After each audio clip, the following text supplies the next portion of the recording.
กฎบ้านโลกปีนี้โคตรเข้มมีหยังแหน่ไปเบิ่งกันอย่างที่เรารู้กันอีกบ่กี่เดือนบ้านโลกก็สิเริ่มขึ้นแล้วฟีฟ่าเลยประกาศกฎใหม่ถึงสิมาสรุปให้เข้าใจง่ายๆดังนี้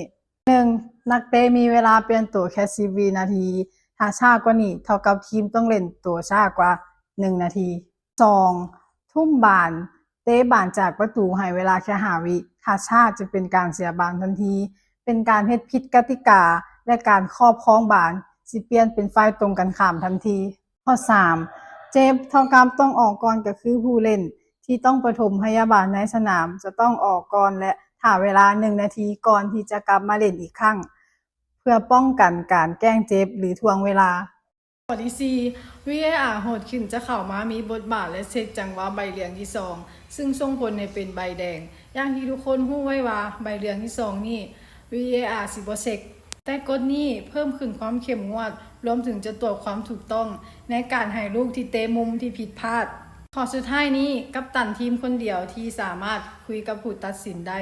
ถ้าลุมเท่ากับโดนใบเหลืองนะจ๊ะทั้งหมดทั้งมวลนี้ที่ลิงกล่าวมาคือกฎระเบียบของบอลโลกปี2026ทุกคนมักข้อใดคอมเมนต์มา